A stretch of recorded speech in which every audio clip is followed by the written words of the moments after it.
All right, lads, let's be honest. This isn't how we thought the season would go, would we?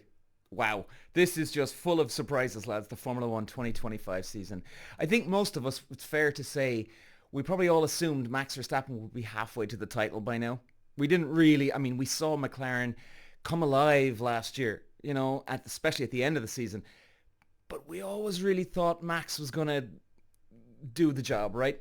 We all thought he was going to be sipping champagne, throwing shade at McLaren from the top step, at this stage. But nope, we're between third and halfway through the 2025 season, and it's anything but smooth sailing for Red Bull's golden boy here.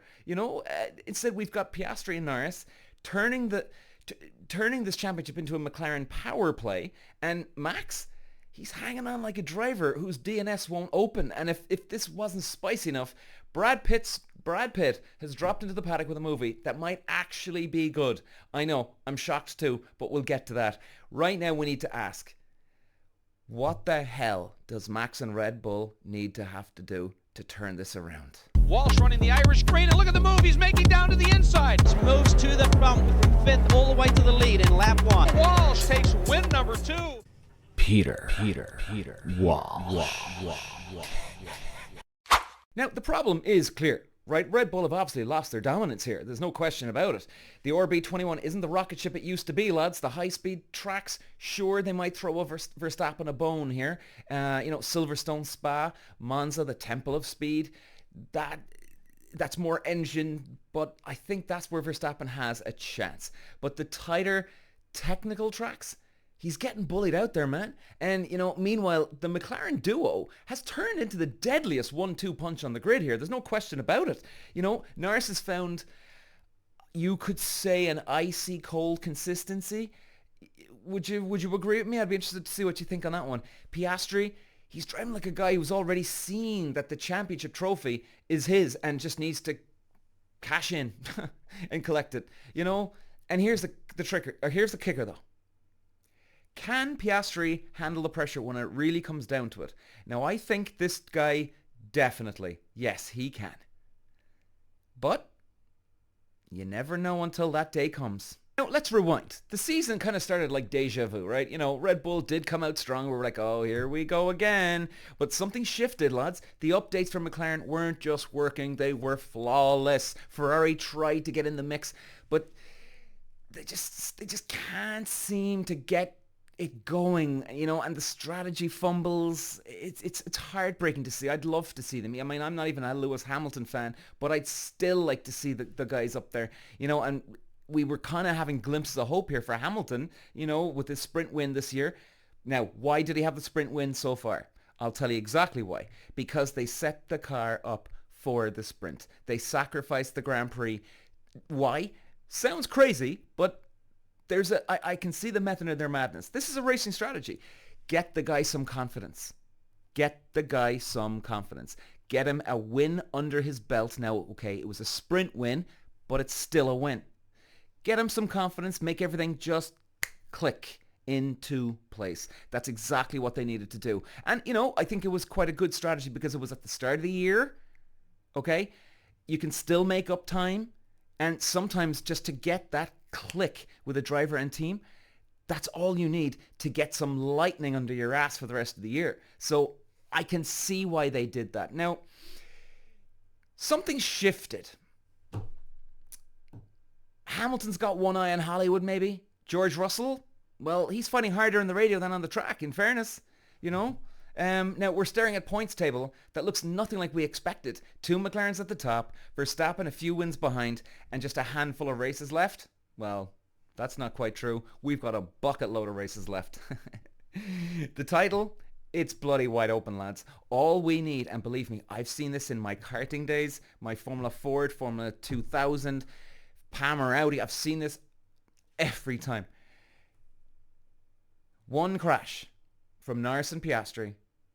They take each other off, and Verstappen takes a win.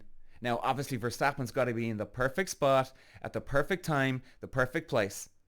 And the two boys take each other off.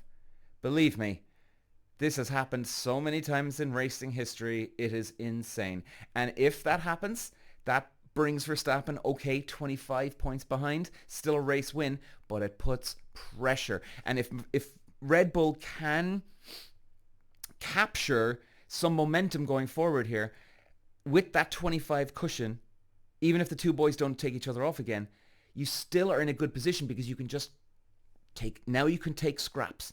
A couple of points here, a couple of points there, a couple of points over here now, and a couple of points, thank you. And all of a sudden you are back in the game, man.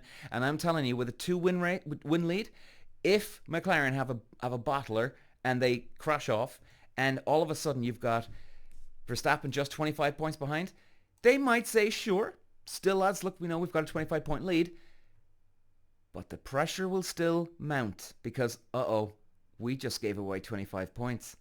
We've just given this guy a hand back in this championship. And that puts a lot of pressure, lads, on McLaren. And this could easily happen. Now, here's where it gets juicy. The remaining calendar plays a huge role in how this unfolds. Like, look at the high-speed tracks we have still to come. We've got Silverstone, Spa, Monza. Okay, we just mentioned them. Now, McLaren, yes, they're balance on the car is exceptional. It's exceptional.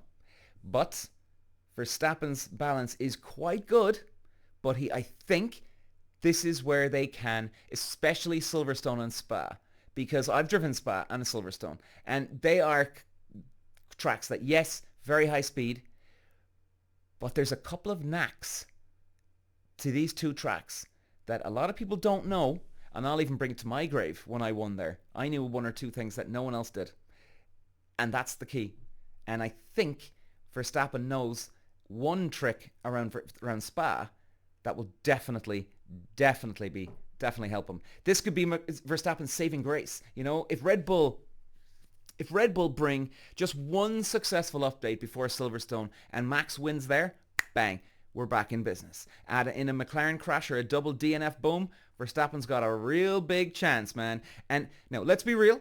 Right now, he ain't the favorite. He's the hunter, and that's a position we haven't seen him in since 2021. Now, meanwhile, keep your eyes on Oscar. Calm, surgical, and making Norris sweat in the same machinery. You can just feel it. This could go down to the final race. And when it does, lads, it's going to come down to who cracks first. All right. Let's shift gears to Hollywood, baby.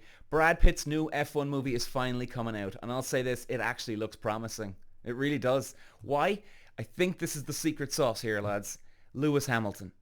Lewis wants this to be real. He is the producer of this movie. And you have to have someone from the racing world in this. You have to.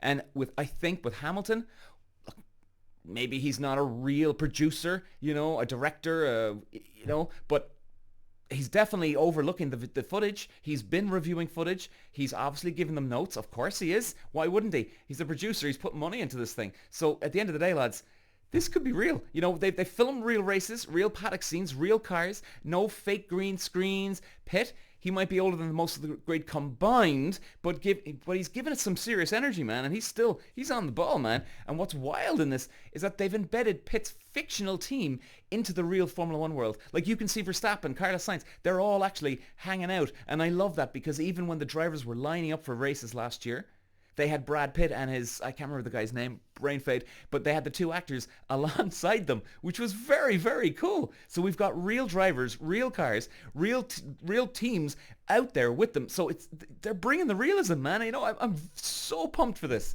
And, just can't wait. Now, let's talk about the opening weekend, because this is where the money gets made. Now, I've spent a few years in LA, lads. I've been around the acting scene, and I know a couple of things about how the business works. Now, what most people don't know is that movie studios get 90% of the box office revenue in the opening weekend. After that, the cinema takes 90. Okay, so a movie comes out on the Friday, Saturday, Sunday. The production crew and the production company who made that movie, they get 90% of the revenue on the Friday, Saturday, Sunday. The cinema get 10%. Now, the production company don't get the 90% of the popcorn. No. That's a totally different revenue stream for the cinema. That's theirs. So on the Monday, it turns around. The cinema get 90% and the production company get 10%. So that's why you always see when people go on about the opening weekend, that's what that comes from. So, all the trailers, the viral clips, the press tours, it's all for those first 3 days. That's why it's so important that this movie lands for them. And according to early reviews online, it's getting good buzz. I mean, I'm just looking here, guys. Looks gritty, grounded, and real. Brad Pitt actually looks like a real race driver. The sound design is unreal. Those engines roar. That sounds good. I know it's very short reviews, but we like this, right? Yeah. So, okay, where are we, lads? We've got a 2.5, three-way title fight. Was that what we'd call it? Norris, Mr. Consistency. Piastri, maybe the Iceman in a rookie shell. I don't know. Verstappen, the king, trying to defend his crown on shaky ground, man. And it's going to come down to updates, crashes, strategy, and nerves. Meanwhile, Hollywood's making an F1 movie that might finally do the sport justice. And if nothing else, it'll get more eyeballs on the grid. There's no doubt about it. So whether you're Team McLaren, Team Verstappen, or just here for the chaos, one thing is for sure. 2025 is one hell of a season. Walsh running the Irish green, and look at the move. He's making down to the inside. Moves to the front from 5th all the way to the lead in lap 1. Walsh takes win number 2. Peter. Walsh.